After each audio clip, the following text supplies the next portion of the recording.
Hey folks, this is Jim. Today we're going to go over, see if Russia's leadership is competent. And let's take a look from an analytics perspective at the decision making over the last 6 to 9 months. Okay. Rule number 1, Sun Tzu, The Art of War, never underestimate your opponent. I think we can all agree that Putin and Russia as a whole, intelligence, the whole bit, severely underestimated Ukraine's willingness to fight and the West's ability to provide them with certain weapons that could create problems for Russia. So from a leadership and an intelligence perspective, we can see that rule number 1, Sun Tzu, The Art of War, they failed at. Okay, rule number 2 as a leader, never overestimate yourself and your abilities, right? In the martial sciences, we learn for every strength, there is a weakness. You better know what that weakness is, because if you don't, you're darn sure your opponent will. And they will use it against you. For instance, if you're a good striker, you better work on jiu-jitsu. If you're good at jiu-jitsu and grappling, you better work on striking. Okay? So, there needs to be a balance. So for every strength, there is a weakness. They obviously failed in that. They did not even see their own weaknesses. Now, bad intelligence from the FSB, formerly the KGB, which Putin was a part of. Yes, he is a politician, not an experienced combat leader. Okay, so that's one of the problems right there. And they sorely underestimated or overestimated the number of Ukrainians that were pro-Russian. Even in the Donbass and the Kherson regions, just because they wanted to be able to speak Russian and all of that didn't mean they wanted to ever be a part of Russia again. So they severely overestimated themselves again, and their intelligence was shown to be poor. So Putin based a invasion on false evidence. And this leads to where we're at today. So most of Putin's decision making was based on bad intelligence. I think you could all agree with that, right?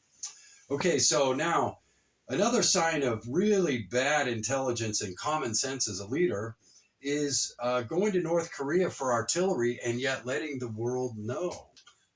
That's like telling the whole world Russia's running out of artillery. So it's emboldened many of the conflicts that are in the Russian sphere of influence to begin again. I'll get into that in a minute. So that is completely foolish how this happened. Okay, and North Korea is over there bragging about it. Like, wow, do you really want that guy for your partner who tells the whole world you're running out of artillery in the middle of a conflict? I don't think so. But that goes back to Putin, his leadership, his choices, everything.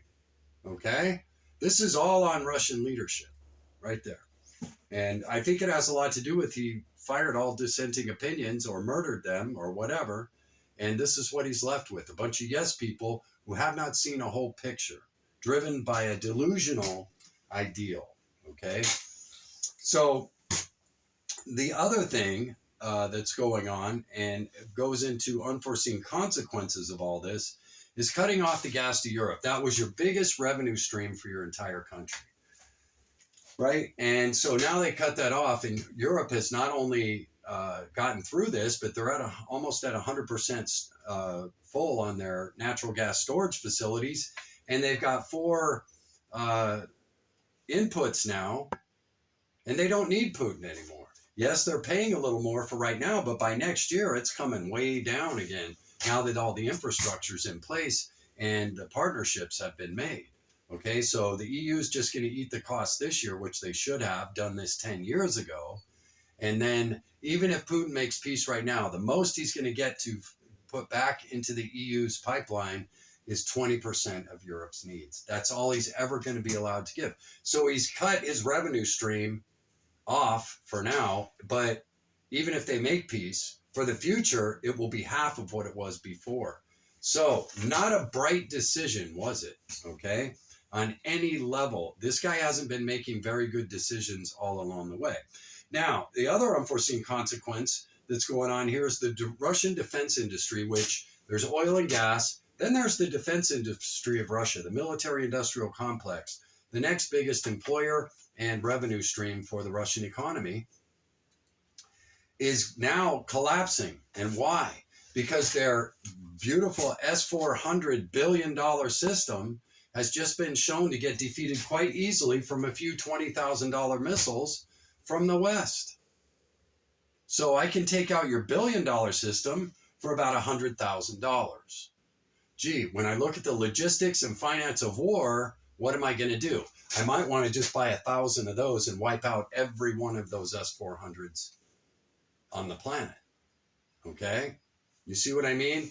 So really bad decision making here, revealing to the world the deficiencies in the system due to the Western weapons exposing it. Okay? So really bad unforeseen consequence of his actions here.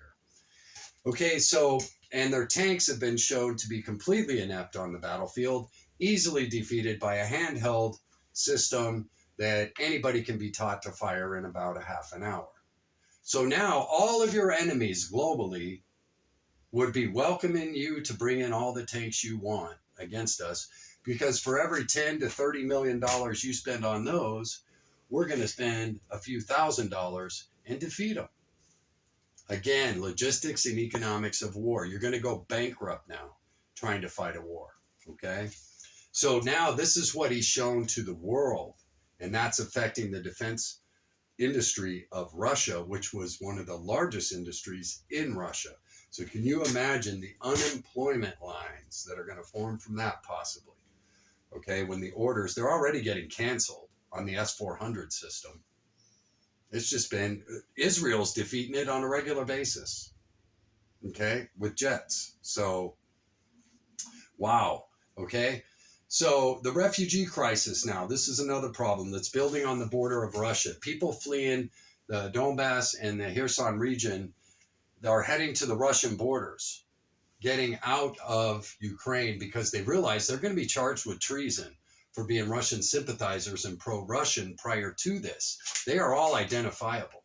They know this, and they're trying to get into Russia. So now you're going to have a couple of million refugees on the Russian border and during winter.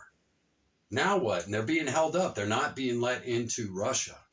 Okay, so these people are basically going to be homeless if Ukraine continues to press forward and take these areas back.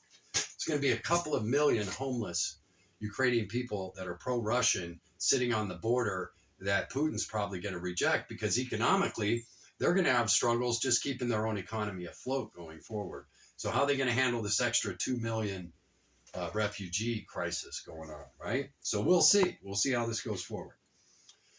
Okay, the next thing is, my opinion is that all of these actions will set Russia's economy back by June of 2023, 10 to 20 years, okay? And it's already showing up in the numbers in Russia. Yep, it is. And now it's just going to snowball as they keep going. And if Putin wants to spend more money fighting this war, which is probably $500 billion already, gosh knows how big this is going to get. Some estimates are this war has already cost Russia over $1 trillion, because they're going to have to take care of all the injured for the rest of their lives. They got to pay death benefits, right? If they don't, there's going to be revolt in the country, okay? So the next thing is the Belarus, Chechnya, Syria, and Armenia, Azerbaijan, along with Kyrgyzstan and Tajikistan, they just started fighting again. Kyrgyzstan and Tajikistan, they just started fighting. They're under the sphere of influence. Armenia and Azerbaijan, you've already heard about. They've started fighting again under the sphere of Russian influence. Okay, next, Syria just got bombed by Israel today. Okay, you got Iran in there, Hezbollah. I mean, all kinds of craziness going on inside Syria. So that's unstable. And then Chechnya with Gadyrov staying in Russia. He doesn't even want to go back and be the leader of Chechnya anymore. That's going to destabilize. So now you got another problem. And Belarus. Apparently, there is a Belarusian nationalist military getting set up to dethrone the pro-Russian guy that's in there now.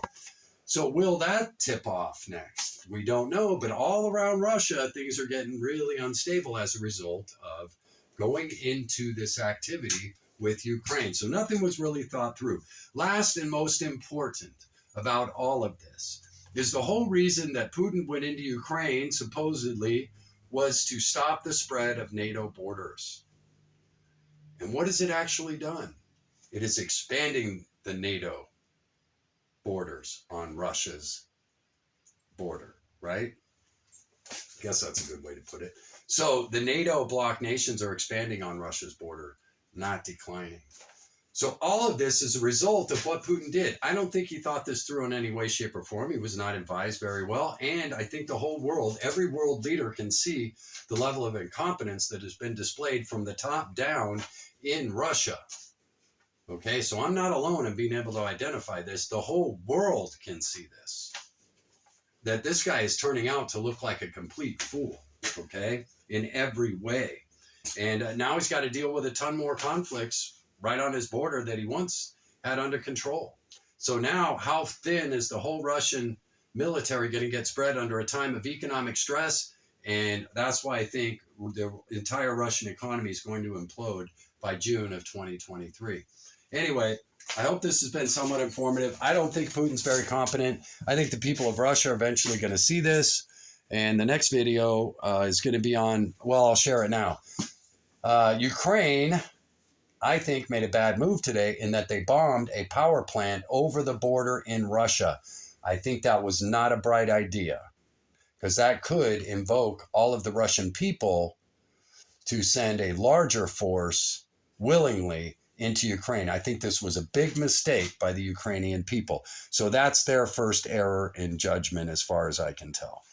Anyway, I hope you're all doing well. Hang in there. Jim out.